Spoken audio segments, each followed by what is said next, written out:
श्री कमलेश्वर डोडिया जी। माननीय सभापति महोदय,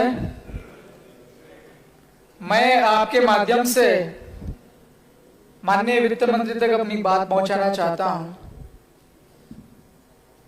आदिवासी इलाके को चाहे बजट की बात करो या किसी भी प्रकार की नीतियां बनाओ, पूरी तरीके से नजरअंदाज किया जा रहा है। अभी लेखानुदान तैयार किए जा रहे हैं और आवंटन किया जा रहा है। 207 करोड़ रुपया आदिवासियों का था, टीएसपी का। जो रुपया आदिवासियों पर खर्च किया जाना था, आदिवासियों के विकास पर, चाहे वो शिक्षा पर खर्च करो, स्वास्थ्य पर खर्च करो, सड़क बनाओ, अच्छे संस्थान बनाओ एजुकेशन वाले, वापस ले लिए दिए थे पैसे, और वो कानून का उल्लंघन करके। मैं मेरे इलाके की आपको समस्या, अगर आपको ऐसा लग रहा हो कि रतलाम जिले की सेलाना जो मेरी विधानसभा आती है, वहां पर क्या जरूरत है या नहीं है रुपयों की, बजट की। रतलाम जिले के रतलाम विधानसभा क्षेत्र और रतलाम का आलोट विधानसभा क्षेत्र और जावरा, इन 3 जगह पर इलेक्ट्रिसिटी सप्लाई करने के लिए विद्युत के जो फीडर्स होते हैं वो सेपरेट हैं, विभक्तिकृत हैं। और रतलाम जिले की 2 ऐसी विधानसभा क्षेत्र हैं, सेलाना और रतलाम ग्रामीण, दोनों की दोनों आदिवासी रिजर्व एसटी के लिए। यहां पर इलेक्ट्रिसिटी का वो जो है विभक्तिकरण होता है, सेपरेशन फीडर का, घरेलू के लिए अलग होता है और सिंचाई के लिए अलग होता है, कृषि के लिए। तो ये इतने सालों से किसान लोग परेशान हो रहे हैं, किसकी दिमाग क्यों नहीं चल रहा उस इलाके के लिए कि हम वहां पर भी कुछ करें बजट में व्यवस्था करके। पूरे भारत को पता है कि आदिवासी लोगों के पास थोड़ी बहुत कम जमीनें हैं, इतनी नहीं है जितने मालवा इलाके में या फिर और किसी देश के कोने में जहां किसानों के पास जमीन ज्यादा होती, 5 एकड़, 10 एकड़, 50 एकड़। आदिवासी इलाके में हर किसान के पास औसतन 2 बीघा 5 बीघा जमीन होती है, और जीने से लेकर मरने तक पूरा परिवार खेती पर आधारित होता है। लोग नौकरी पर आते हैं, शासकीय सेवा में आते हैं, मगर नौकरियां मिल कहां रही, पढ़ाई कैसी कर दी सबको पता है, स्कूल्स में क्या हालत है। तो केवल और केवल कृषि पर आजीविका चलती है, और कृषि को ठीक करने के लिए हम लोग बार बार आवाज उठाते हैं कि आदिवासी इलाके में बहुत बड़े बड़े डैम्स की जरूरत नहीं है, छोटे छोटे डैम बना दिए जाए ताकि लोगों की जमीनें डूब क्षेत्र बना जाए, और इलेक्ट्रिसिटी की पर्याप्त व्यवस्था की जाए सिंचाई की। मेरी सेलाना विधानसभा सीट है जहां पर इलेक्ट्रिसिटी का विभक्तिकरण नहीं है, कितने लोग परेशान हैं। और फिर मैं सीनियर एमएलए साहब का फिर मैं नाम लेना चाह रहा हूं कि विद्युत की उनके पास में अच्छी समझ है समस्याओं की। मेरा आदिवासी इलाका सेलाना विधानसभा क्षेत्र, जहां ज्यादातर लोग निरक्षर है, अनपढ़ है। अब ये क्यों अनपढ़ है, इस पर चर्चा करेंगे तो बहुत सवाल खड़े होंगे दोनों ही दलों पर। अनपढ़ लोगों के साथ ज्यादा ज्यादती होती, ज्यादा अन्याय अत्याचार होता। एक तो इलेक्ट्रिसिटी सप्लाई दी नहीं जाती है, और दूसरा अगर चला दी भी जाती है तो चालू करते हैं और मोटरें उठा के फिर जमा कर दी जाती है, कहते हैं कि विद्युत चोरी। इस प्रकार से अनपढ़ आदिवासियों के साथ चीजें हो रही है। तो जब ये बजट बनते हैं, प्रावधान किए जाते हैं, तब आदिवासी इलाके को क्यों नजरअंदाज किया जाता है। पूरा राज्य चलाने के लिए सबसे ज्यादा अगर रेवेन्यू जनरेट होता है तो आदिवासी इलाके में जो कारोबार चलता है उस कारोबार के माध्यम से रेवेन्यू इकट्ठा किया जाता है। खनिज विभाग, खनिज आदिवासी इलाकों में खनिज होता है, जो उद्योगपति लोग खनिज का कारोबार करते हैं वो रेवेन्यू देते हैं शासन को, लेकिन चलते कहां पर, इलेक्ट्रिशियन मशीनें कहां पर है पत्थर गिट्टी की, चाहे कोयला ले लो, कुछ और भी क्यों ना ले लो। आदिवासी इलाका, शराब सबसे ज्यादा बिक्री कहां होती है, आदिवासी इलाके में। जब उस इलाके में आप लोग इस प्रकार के रेवेन्यू जनरेट करने वाले व्यापार व्यवसाय करते हैं, उसके बावजूद भी आदिवासी इलाके को नजरअंदाज किया जाता है। ऐसा क्यों करना चाहते हैं? मैं यह सवाल माननीय सभापति महोदय आपके माध्यम से माननीय वित्त मंत्री महोदय तक यह सवाल पहुंचाना चाहता हूं, क्यों आखिर ऐसा हो रहा है? अगर आपको यह लग रहा है कि मैं गलत कह रहा हूं तो मेरा सभी से निवेदन है, मेरे सहित और माननीय अध्यक्ष महोदय सहित 230 है, मैं अध्यक्ष महोदय और 228 बाकी सारे के सारे एक बार चलते विजिट करते आदिवासी इलाकों में, खास करके अनुसूचित इलाका।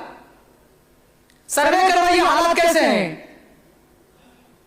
भारत के संविधान के मुताबिक सरकार किसी की भी हो, आदिवासी लोगों के लिए विशेष नियम है। वह नियमों का पालन कर करके और सरकार वहां प्रशासन चला तो आदिवासी लोगों में प्रगति आ सकती है। हर 5 साल तक लगातार सरकारें चलती, चाहे किसी भी दल की, 20 साल से बीजेपी का सरकार है, फिर भी आदिवासी लोगों की प्रगति नहीं हो पा रही। क्यों? भारत के संविधान में आदिवासी इलाके के लिए 5वीं अनुसूची के प्रावधानों को लागू करने की व्यवस्था है। 5वीं अनुसूची को लागू करने के लिए एक इंपोर्टेंट कॉन्स्टिट्यूशनल बॉडी है, TAC, उसको फुल फॉर्म में कहते हैं ट्राइब्स एडवाइजरी काउंसिल, उसको हिंदी में कहते हैं जनजातीय मंत्रणा परिषद। 2018 से लेकर के 2024 तक केवल 2 ही बार मीटिंग हुआ है, जबकि भारत के संविधान में उसको बहुत अधिकार है। जब आप मीटिंग ही नहीं कर रहे हो तो वहां के लोगों की समस्याओं का पता कैसे चलेगा, क्या समस्याएं हैं। उसमें भारत के संविधान में यह लिखा हुआ है कि TAC का जो है ट्राइब्स एडवाइजरी काउंसिल, वो जो परिषद है मंत्रणा परिषद, उसमें 3/4 आदिवासी लोगों को रखना ही रखना है, MLA, चाहे वो किसी भी पार्टी के हो।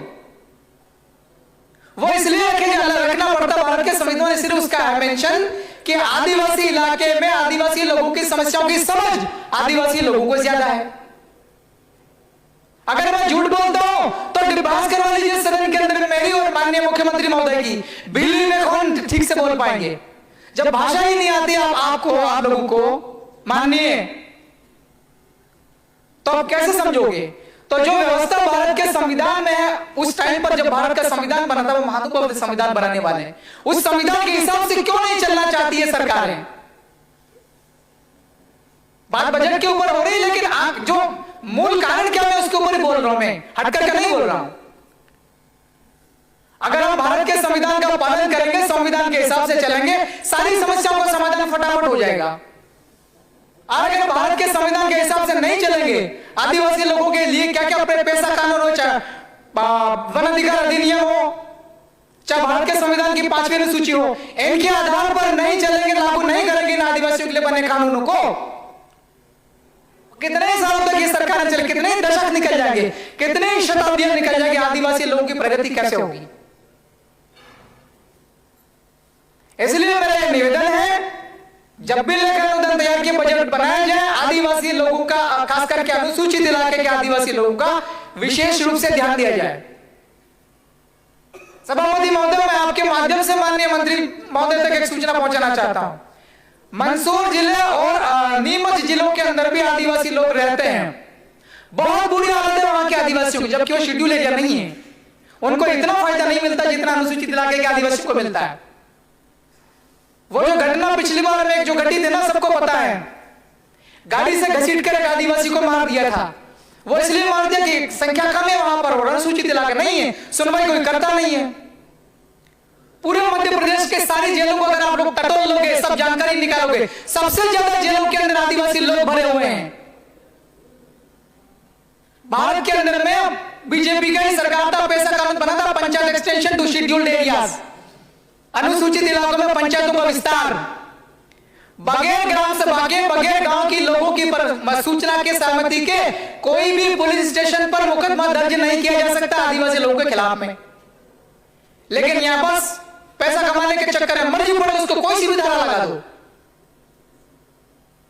आदिवासी इलाके में हम लोग एक बहुत बड़ा आंदोलन करेंगे। मैं सदन के अंदर बोल करके जा रहा हूं, अगर मैं ये बोल रहा हूं, मेरे बोलने के बावजूद भी अगर सदन के जो जिम्मेवार लोग हैं, सत्ताधारी, माननीय मुख्यमंत्री जी और मंत्रिमंडल के लोग, अगर आप लोग नहीं अलर्ट होंगे तो फिर मैं आंदोलन करूंगा। मैं विधायक होने के बावजूद भी मेरी सदन के अंदर अगर सुनवाई नहीं होगी तो मैं सदन के अंदर बाहर सड़क पर विधानसभा घेराव करने का काम करूंगा लोगों के साथ में।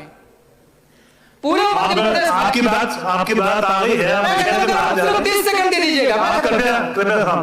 ऐसा कानून को लागू करना होगा। सबसे ज्यादा लोग मध्य प्रदेश की जेलों में आदिवासी लोग सड़ रहे हैं।